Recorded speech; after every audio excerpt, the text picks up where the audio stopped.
ಅಭಿಮಾನಿಗಳಿಗೆ ಈಗ already Sunday fever start ಆಗಿದೆ. ಅದರಲ್ಲೂ ಭಾರತೀಯರಿಗಂತೂ ಸ್ಪೆಷಲ್ ಸಂಡೇ. ತವರಿನಲ್ಲೇ ಐಸಿಸಿ ಟ್ರೋಫಿಯನ್ನ ಎತ್ತಿ ಹಿಡಿಯೋಕೆ ಸೂರ್ಯಕುಮಾರ್ ನಾಯಕತ್ವದ ಹುಡುಗರು ರೆಡಿ ಆಗಿದ್ರೆ ಸೆಲೆಬ್ರೇಟ್ ಮಾಡೋಕೆ ಫ್ಯಾನ್ಸ್ ಕೂಡ ಕಾಯ್ತಾ ಇದ್ದಾರೆ. ಆದರೆ ಪಂದ್ಯಕ್ಕೂ ಮುನ್ನ ಅಭಿಷೇಕ್ ಶರ್ಮಾ ಮತ್ತು ವರುಣ್ ಚಕ್ರವರ್ತಿಯನ್ನ ಆಡಿಸೋದು ಬೇಡ ಎನ್ನುವಂತ ಕೂಗು ಎದ್ದಿದೆ. ಹಾಗಾದ್ರೆ ನ್ಯೂಜಿಲೆಂಡ್ ವಿರುದ್ಧ ಪಂದ್ಯಕ್ಕೆ ಪ್ಲೇಯಿಂಗ್ 11 ಹೇಗಿರುತ್ತೆ? ಅಭಿಷೇಕ್ ಹೊರಗಿಟ್ರೆ ಯಾರು ಓಪನರ್ ಆಗ್ತಾರೆ? ವರುಣ್ ಡ್ರಾಪ್ ಮಾಡ್ತಾರಾ ಅನ್ನೋ ಬಗ್ಗೆ ಈ ವಿಡಿಯೋದಲ್ಲಿ ಹೇಳ್ತೇನೆ. ನಾನು ಶಾಂತ. ನೀವು ಸುದ್ದಿಯಾನದ ಸಬ್ಸ್ಕ್ರೈಬರ್ ಆಗೋದಕ್ಕೆ ಮರಿಬೇಡಿ.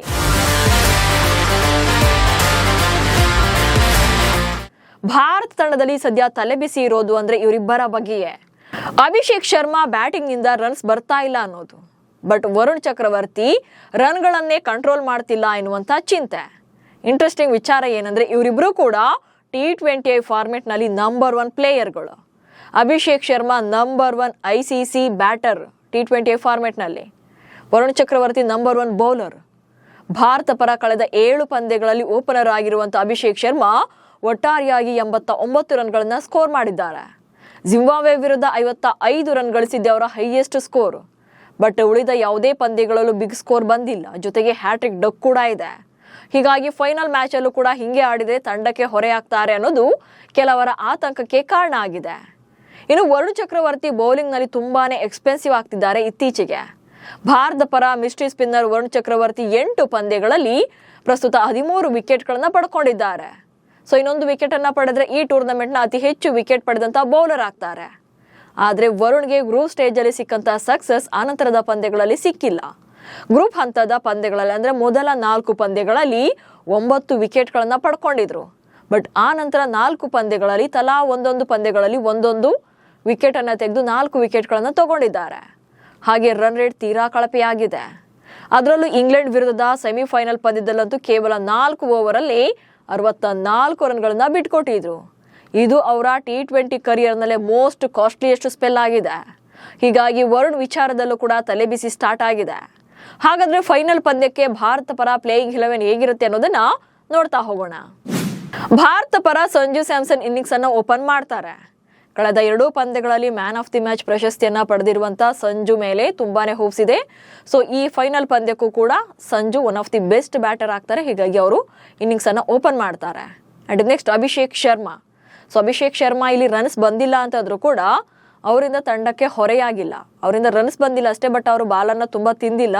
ಸೊ ಅವರು ರನ್ಸ್ಗಳನ್ನ ತೆಗೆದ್ರು ಕೂಡ ಬೇಗನೆ ತೆಗಿತಾರೆ, ಅಥವಾ ಔಟ್ ಆದ್ರೂ ಕೂಡ ಬೇಗನೆ ಔಟ್ ಆಗ್ತಾರೆ. ಹೀಗಾಗಿ ಸಂಜು ಕೆಲಸ ಏನಿದ್ರು ಪವರ್ ಪ್ಲೇಗೆ ಮಾತ್ರ ಸೀಮಿತವಾಗಿರೋದ್ರಿಂದ ಅವ್ರ ಕೆಲಸನೇ ಬಿಗ್ ಹಿಟ್ ಗಳನ್ನ ಹೊಡಿಬೇಕು ಅನ್ನೋದು. ಬಟ್ ಈ ಸಲ ಅದು ICC ಟೂರ್ನಮೆಂಟ್ ನಲ್ಲಿ ಕ್ಲಿಕ್ ಆಗಿಲ್ಲ. ಬಟ್ ಯಾವಾಗ ಬೇಕಿದ್ರು ಅವರು ಕೂಡ ಕಮ್ ಬ್ಯಾಕ್ ಮಾಡುವಂತ ಸಾಧ್ಯತೆಗಳಿದೆ.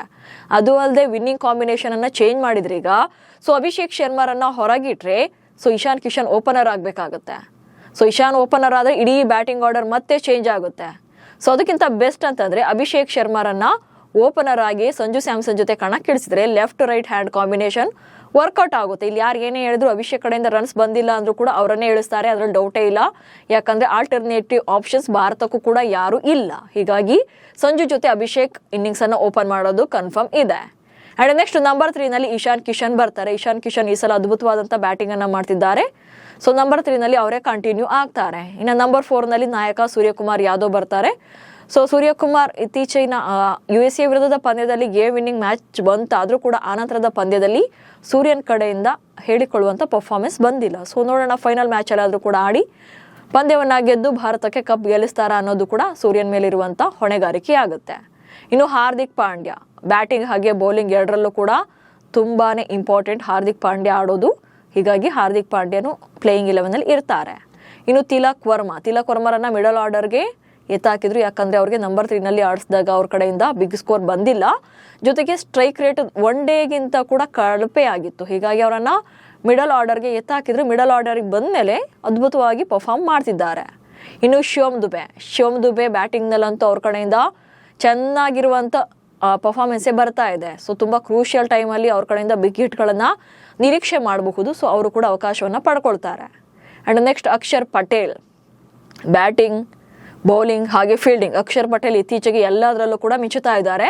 ಸೊ ಅಕ್ಷರ್ ಪಟೇಲ್ ಈ ಪಂದ್ಯಕ್ಕೂ ಕೂಡ ಆಡ್ತಾರೆ. ಸೊ ಆಡಿಸ್ಲೇಬೇಕು ಕೂಡ. ಇನ್ನು ವರುಣ್ ಚಕ್ರವರ್ತಿ ಬಗ್ಗೆ ಸ್ವಲ್ಪ ಡೌಟ್ ಇದೆ. ಸೊ ಅವರು ವಿಕೆಟನ್ನು ತಗೊಳ್ತಿದ್ದಾರೆ, ಒಂದಲ್ಲ ಒಂದು ವಿಕೆಟ್ ಅಂತೂ ಅವ್ರ ಖಾತೆಗೆ ಬೀಳ್ತಾ ಇದೆ. ಬಟ್ ಕಳೆದ 3 ಪಂದ್ಯಗಳಲ್ಲಿ ವರುಣ್ ಕಡೆಯಿಂದ ಹೇಳಿಕೊಳ್ಳುವಂಥ ರನ್ ರೇಟ್ ಅಂದರೆ ಎಕಾನಮಿ ತುಂಬಾನೇ ದುಬಾರಿ ಆಗ್ತದೆ. ಹೀಗಾಗಿ ವರುಣ್ನರನ್ನ ಕೂಡಿಸಿ ಅವ್ರ ಬದಲಿಗೆ ಕುಲ್ದೀಪ್ ಯಾದವ್ರನ್ನ ಆಡಿಸ್ಬೇಕು ಅನ್ನೋದು ಕೆಲವರ ವಾದ ಇದೆ. ಬಟ್ ಫೈನಲ್ ಮ್ಯಾಚಲ್ಲಿ ಆ ರಿಸ್ಕನ್ನು ತಗೊಳ್ಳುತ್ತಾ ಟೀಮ್ ಇಂಡಿಯಾ ಅಥವಾ ವಿನ್ನಿಂಗ್ ಟೀಮ್ ಏನಿತ್ತಲ್ಲ ಅದನ್ನೇ ಕಂಟಿನ್ಯೂ ಮಾಡ್ತಾರೆ, ಇಲ್ಲಿ ಸರ್ಜರಿ ಮಾಡಬೇಕಾ ಅನ್ನೋದನ್ನು ಕೂಡ ಯೋಚನೆ ಮಾಡ್ತಾರೆ.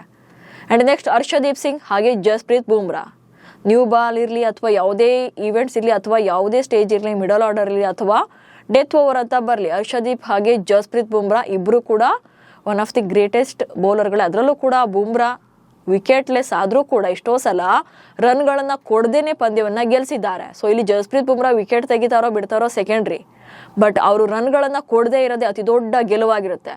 ಈಗ ಒಬ್ಬ ಬೌಲರು 40 ಅಥವಾ 50 ಅಥವಾ 60 ರನ್ಗಳನ್ನು ಹೊಡೆಸ್ಕೊಂಡು ಒಂದು ವಿಕೆಟ್ ತೆಗೆಯೋದಕ್ಕಿಂತ ಅಟ್ಲೀಸ್ಟ್ 30 ಒಳಗಡೆನೆ ಅವರನ್ನ ಕಂಟ್ರೋಲ್ ಮಾಡಿ 4 ಓವರ್ಗಳಲ್ಲಿ ಒಂದು ವಿಕೆಟ್ ತೆಗೆದಿಲ್ಲ ಅಂತಂದ್ರೆ ಅದು ಬೆಸ್ಟ್ ಥಿಂಗ್ ಆಗುತ್ತೆ ಬೌಲರ್ಗಳ ಪಾಲಿಗೆ. ಸೊ ಇದನ್ನೆಲ್ಲ ನೋಡಿದಾಗ ಭಾರತ ಪ್ಲೇಯಿಂಗ್ 11ನಲ್ಲಿ ಬದಲಾವಣೆಗಳಾಗುವಂತ ಚಾನ್ಸಸ್ ಕಡಿಮೆ ಇದೆ. ಇಲ್ಲಿ ಅಭಿಷೇಕ್ ಆಡದೇ ಇದ್ರು, ವರುಣ್ ದುಬಾರಿ ಆದ್ರೂ ಕೂಡ ಇವರು ಪಂದ್ಯಗಳನ್ನ ಗೆದ್ಕೊಂಡು ಬರ್ತಿದ್ದಾರೆ. ಜೊತೆಗೆ ಬೇರೆಯವರು ರೆಸ್ಪಾನ್ಸಿಬಿಲಿಟಿ ತಗೊಂಡು ಗೆಲ್ಲಿಸಿದ್ದಾರೆ. ಹೀಗಾಗಿ ವಿನ್ನಿಂಗ್ ಕಾಂಬಿನೇಷನ್ ಕಂಟಿನ್ಯೂ ಮಾಡೇ ಮಾಡ್ತಾರೆ.